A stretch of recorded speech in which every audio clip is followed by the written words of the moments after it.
마가복음 12장 41절에서 44절.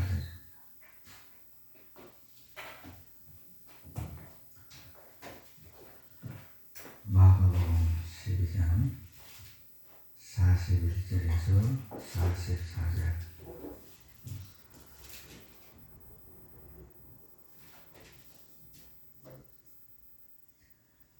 예수께서 헌금함을 데려앉으사 우리가 어떻게 헌금함에 돈 넣는가를 보실세. 이로 부자는 많이 넣는데 하는 가난한 과부는 와서 두 렙돈 곧 한 고드란 틀을 넣는지라. 예수께서 제자들을 불러다가 이르시되 내가 진실로 너희에게 이르노니 이 가난한 과부는 헌금함에 넣는 모든 사람보다 많이 넣었도다. 그들은 다 풍족한 중에서 넣었거니와 이 과부는 그 가난한 중에서 자기의 모든 소유 곧 생활비의 전부를 넣었느니라 하시니라. 아멘.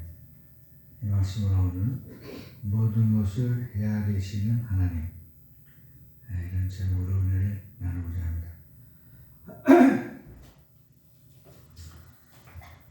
이제 가을이 서서히 깊어지고 조금씩 단풍이 올라오죠. 일본의 어디는 또 눈도 오더라고요. 저 북쪽에는. 그게 정말 기온이 불쌍합니다. 그래도 한 주간 동안 잘들 지내셨죠?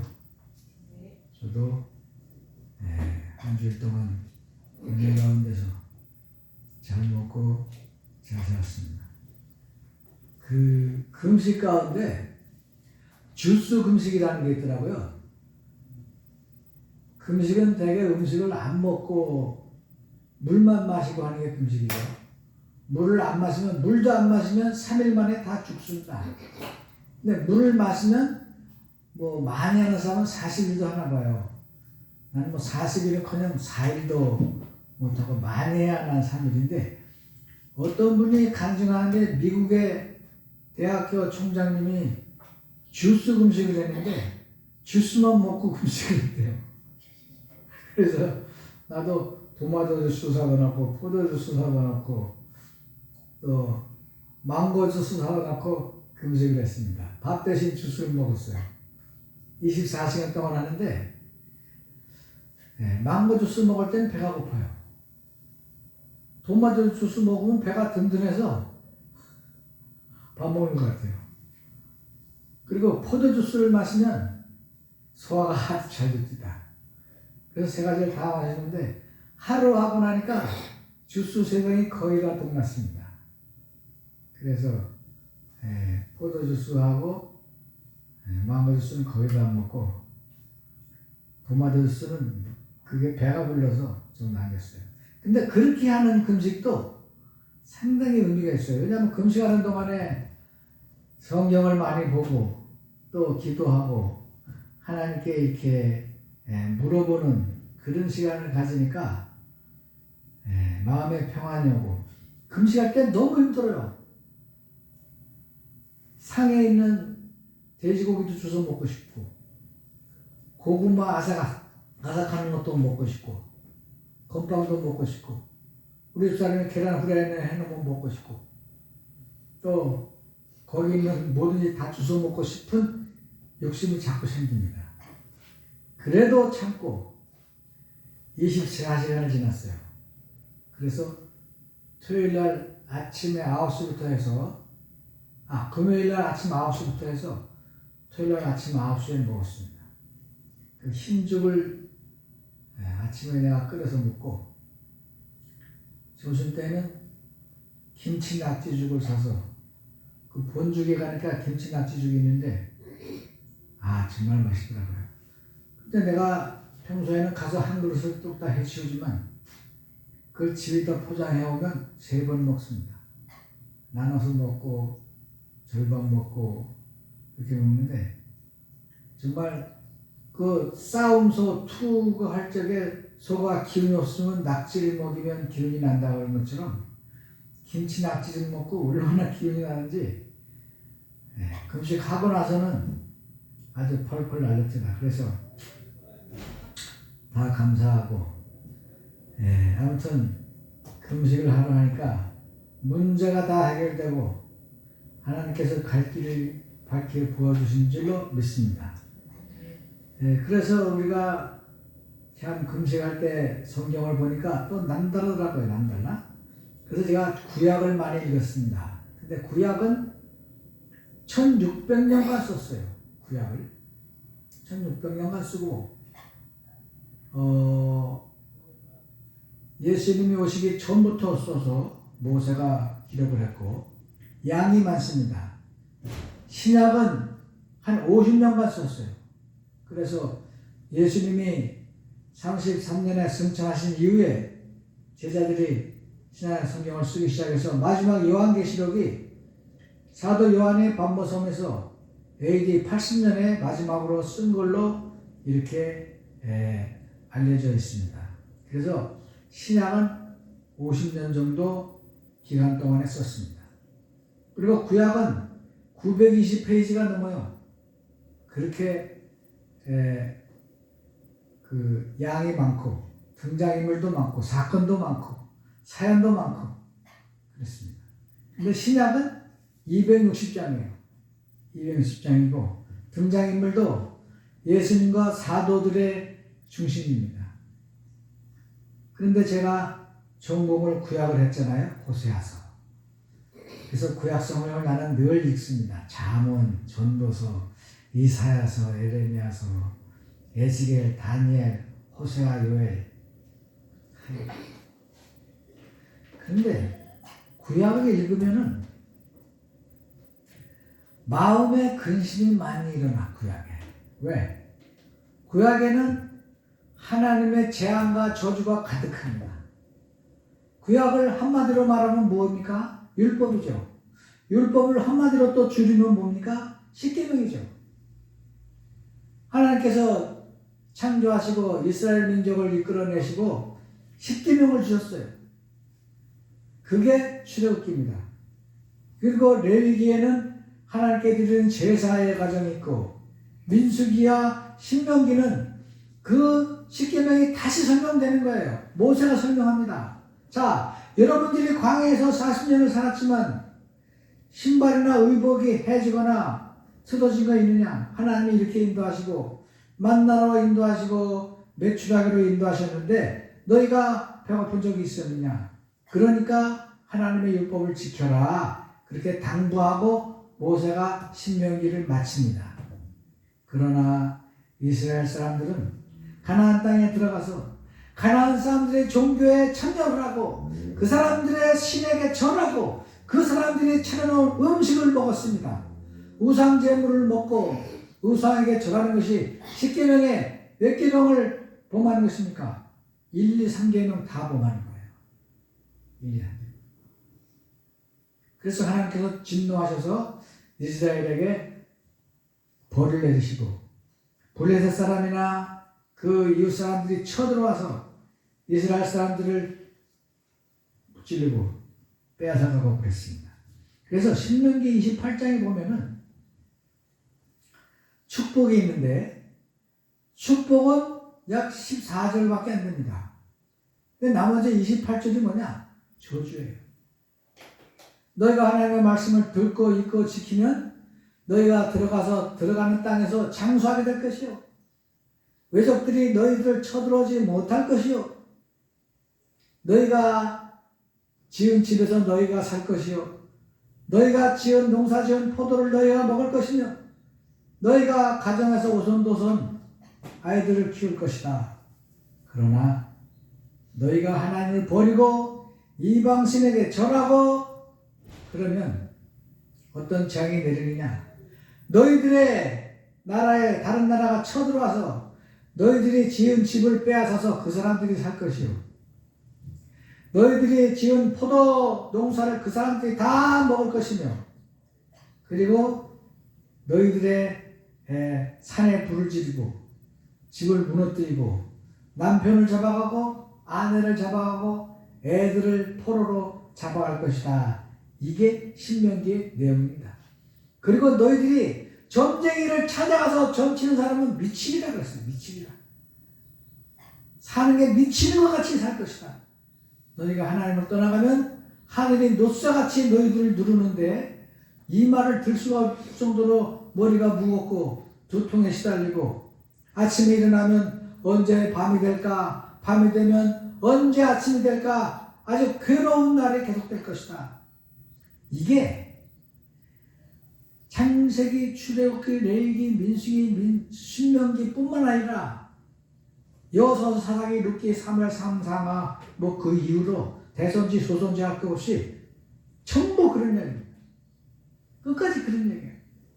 그래서 구약을 읽으면 야, 이스라엘 사람들은 정말 죄를 많이 졌구나 그런 생각을 우리가 하는 것입니다.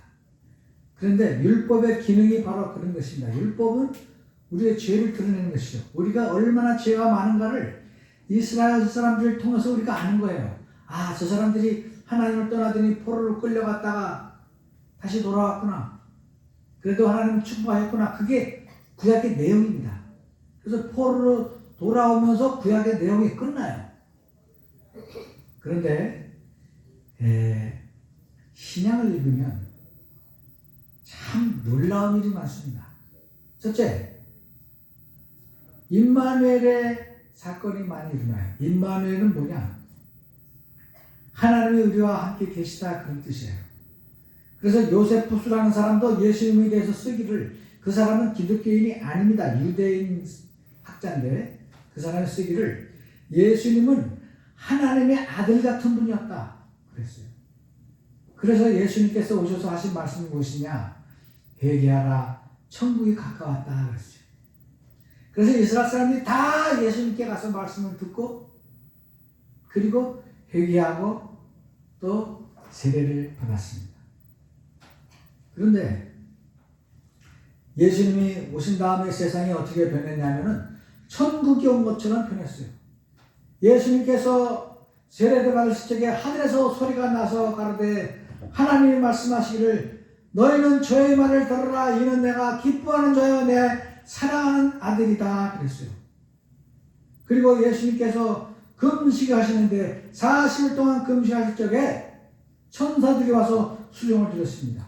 천사가 뭡니까? 하늘나라에 있는 존재들 아니에요? 이 세상에 천사들이 있습니까?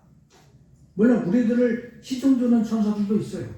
그러나 원래 그 사람들이 있는 데는 하늘나라에 있는 것입니다.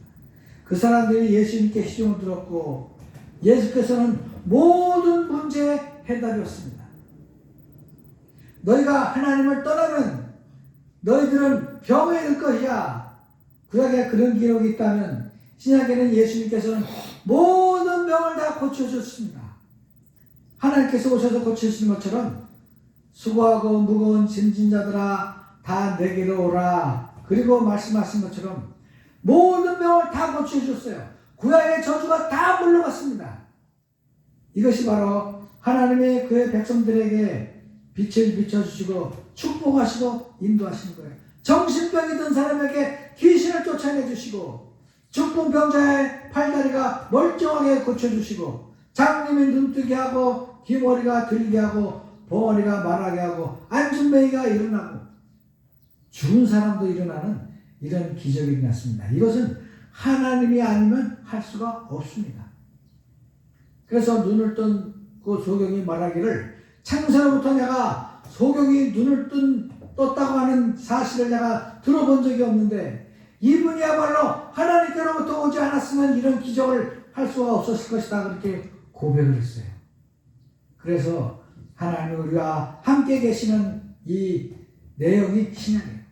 그래서 구약을 읽을 때 애통했던 마음이 두려웠던 마음이 우울했던 마음이 울적했던 마음이 신약을 읽는 순간에 햇살이 비치고 어둠이 물러가는 줄 믿습니다.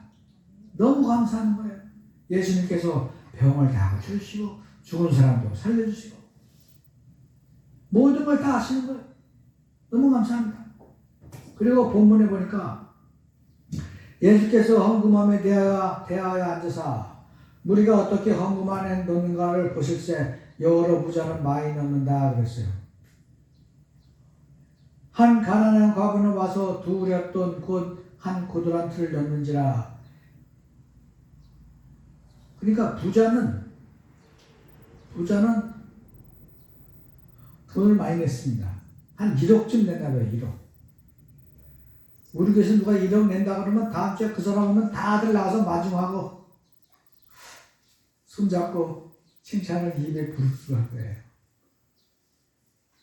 1억 낸 돈이 큰 돈이죠. 아마 이 부자는 1억쯤 냈나 봐요. 그런데 한 과부가 와서 동전 2개를 내는 거예요. 그런데 예수께서 제자들을 불러다 말씀하실 때, 얘들아, 이 과부가 돈을 가장 많이 냈다는 거예요. 아니, 저 사람은 1억을 내고 이 사람은 동전 2개 냈는데 어떻게 1억 낸 사람보다 동전 2개가 더 많습니까? 그랬더니 저 부자는 100억 부자야. 100억 부자. 100억 부자가 1억을 내는 거는 집안 살림에 아무 지장이 없어요. 1억 없어도 먹고 살고, 1억 추났다고 해서 재산이 모자라고 뭐 변동이 있고 집을 빼줘야 되고 집 팔고 땅 파는 게 아닙니다. 그 사람은 그거 말고도 99억이 있는 거예요. 근데 이 과부가 동전 2개를 냈는데, 말하자면 이게 한 2,000원 냈겠죠. 이 2,000원으로 말할 것 같으면 이 과부가 라면을 사서 밥 말아 먹으면 이틀 3일 살아야 될 그 귀중한 반찬값이고 밥값인데 그 2,000원을 있는 걸 다 냈다는 거예요. 아니, 그러니까 저 부자는 1억을 내도 잘 먹고 잘 살지만 이 가난한 여자는 이 2,000원을 내면 내일 당장 먹을 게 없는데 그거를 다 냈다는 거예요. 한 푼 없이. 그러면서 하나님이 정말 기뻐 받으시는 것은 바로 이 과부 같은 여자가 2,000원 내는 것이 훨씬 더 큰 돈이다 그랬어요. 훨씬 더 큰 돈이다. 전 재산을 내는 거야. 전 재산을. 저 사람은 재산을 몇 프로 냈어요? 1억을 냈지만 자기 재산의 1%를 냈어요. 그러나 이 과부는 정말 먹고 살아야 될 며칠간의 양식을 사야 될 그 돈을 다 바친 것입니다. 그래서 예수님께서 이 과부를 칭찬했어요. 여러분, 하나님께서는 우리가 얼마나 많이 내나 그걸 보시는 것이 아니라 우리가 얼마나 희생하고 얼마나 참고 얼마나 헌신하느냐 그걸 보시는 거예요. 그걸 보시는 거예요. 1억을 내도 안 아까운 사람이 있고 2,000원을 내도 정말 아까운 사람이 있어요. 정말 아까운 돈 아닙니까? 먹고 살아야 되는데 생명과 같은 돈인데 2,000원 드린 거예요. 그러니까 그거를 더 크게 보신 것입니다. 그런데 이 과부가 돈 내면서 이거 내 전 재산이에요 그랬어요? 아닙니다. 이 부자가 돈 내면서 자 이건 내 계산의 100분의 1입니다 그렇게 말했습니까? 아닙니다. 예수님께서는 그 헌금통에 가만히 앉아서 오는 사람만 먹어도 다 하시는 거예요. 왜? 예수님께서는 우리를 창조하신 창조주이시기 때문에 다 하시는 것입니다. 우리 머리카락도 다 세심받았다고 했어요. 내가 20살 때 머리카락이 20만 개였는데 지금은 남은 게 5만 개 남았어요. 여기 머리가 하얗잖아, 얘가. 그래서 요즘은 미녹시딜을 늘 발라요. 미녹시딜은 한 달에 한 5,000원입니다. 한 병 사면 7, 8개월 발라요. 지금 다 떨어져서 또 발라러 가야 돼. 근데 여기 하얗었는데 지금 그냥 이나마하게 난 거예요. 새벽마다 내가 기도해요. 하나님 머리카락 여기 2만 개만 돌려주십시오. 하나님 내 머리카락 다 세시지 않습니까? 이거 몇 개예요? 도로 좀 보내주세요. 그리고 머리카락이 가늘어서 또 그런 거예요. 그런데 우리 머리카락까지 다 세신 분이 우리 하나님인데 우리도 우리 머리카락을 모르지만 하나님은 우리 머리카락이 몇 개인지 다 아신다는 거예요. 그러니까 이 예수님은 헌금하면 가만히 앉아서도 돈 내는 사람만 보고도 저 사람이 얼마를 냈는지 얼마나 부자인지 그 중에 얼마를 냈는지 아시는 거예요. 이 가난한 과부는 아무것도 없는데 그걸 다 전 재산을 내고 간 걸 예수님이 보시고 감동하신 거예요. 이 여자가 제일 많이 냈다. 그래서 예수님이 기뻐하시는 것입니다. 우리도 겉으로 보기에는 뭐 헌하고 또 뭐 부자고 겉으로 보기엔 번지르한 사람 많아도 오히려 하나님 보시기에는 자기 일생을 정말 치열하게 살면서 하나님께 헌신하는 사람들이 많습니다. 어떤 큰 교회 장로님이 돈을 한 1억 5천 들여가지고 선교사님 다 부르고 식사 대접하고 교인들 다 전도해서 식사 대접하고 그리고 자랑스러워서 야 내가 정말 이 교회 수천 명 전도하고 돈을 수억을 쓰고 내가 큰일 했다 그렇게 생각을 했어요. 그런데 하나님께서는 한 노숙자가 아침에 일어나더니 인상을 부엌 긁고서 일어나서 두리번 하다가 가만히 서 있는 걸 보고 하나님이 그러셨어요. 저 장로 부자가 교회에서 저렇게 봉사한 거는 그 사람이 재산이 이면돼서 한 거야. 그런데 이 노숙자가 아침에 일어나서 큰일을 했다. 그게 뭡니까? 아침에 일어나서 자기 발 앞에 고양이가 한 마리 자고 있었대요. 근데 노숙자가 화가 나가지고 아침에 일어나면 먹을 것도 없지 추운 데서 한 데서 잠을 자지 내 인생 왜 이렇게 꼬였나 나는 왜 참으로 집안을 더러운 집안 만나가지고 태어나서 이렇게 굶고 살고 화딱지가 나서 고양이를 발로 찰라 그랬대요. 화풀이 하려고 하다가 참았대요. 그래서 하나님 말씀하시길 이 노숙자가 정말 큰일했다. 자기의 불안 가운데 화딱지 나는데 온통 저주 가운데 고향한테 화풀이 하고 싶은 것을 참은 걸 보니까 이 노숙자가 정말 하나님 보시기에 훌륭하고 큰 사람이다 그런 말을 했다는 거예요. 여러분 화만 한번 참아도 하나님께 감동을 드릴 수가 있습니다. 여러분 화 좀 참으세요. 화 좀 참고 우라가 치밀어도 참으세요. 그리고 우리 예수님께서는 길이요 진리요 생명이신 이 주님께서 우리에게 참으로 우리를 다 아시고 이렇게 우리의 형편과 처지를 다 아시고 우리 머리카락까지 다 세심벌하시고 끼니거리를 아시고 우리의 고민을 아시고 우리의 슬픔을 아시고 우리의 우울함을 다 아시는 것입니다. 뿐만 아니라 이 세상에서 우리가 병났고 건강하고 잘 먹고 잘 사는 것뿐만 아니라 우리들 천국으로 인도하기 위해서 그 아픈 십자가를 다 지시고 못에 참으로 찔리시고 피를 다 흘리시고 창에 찔리시고 그리고 참으로 그 가시면을 쓰시고 모든 피를 다 쏟으심으로 우리를 구원하셨습니다. 그가 찔리면 우리의 허물을 인하며 그가 상하면 우리의 죄악을 인함이라. 그분이 채찍에 맞았기 때문에 우리가 건강하게 사는 것입니다. 그분이 창에 찔려서 죽었기 때문에 물론 죽은 다음에 찍는 것도 있지만 또 그 고난을 다 받으시고 죽음을 이겼기 때문에 우리도 부활할 수 있는 것입니다. 그분이 우리와 함께 계시면서 굶어먹는 것을 아픈 것을 경험하시고 우리 인간들의 고통을 경험하셨기 때문에 우리를 위로하시고 치유하시고 우리를 천국으로 인도하시는 거예요. 죽음을 이기신 분이 바로 우리 예수님인 것입니다. 죽어본 사람이 죽음을 아는 거예요. 그래서 우리가 예수께서 말씀하시기를 나는 처음이요 나중이다. 이 말씀은 이사야서 45장에 있는 말씀 나는 바로 여호와 하나님이다 그런 뜻입니다. 그리고 나는 보라 전에 죽었었노라 이제 살았노라. 내 손을 봐라. 내 손에 못자국을 보거라.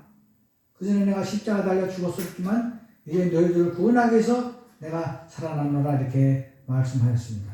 그러므로 우리는 여러분 예수 믿고 이 세상에서 행복하게 살 뿐만 아니라 건강하게 살 뿐만 아니라 이 세상을 떠나면 말고는 아무 능력도 없지만 하나님께서는 우리를 인도하셔서 하늘나라로 인도하신다는 거예요. 천국으로 인도하신다는 거예요. 여러분 천국의 소망을 가지시고 날마다 감사하시길 축원합니다.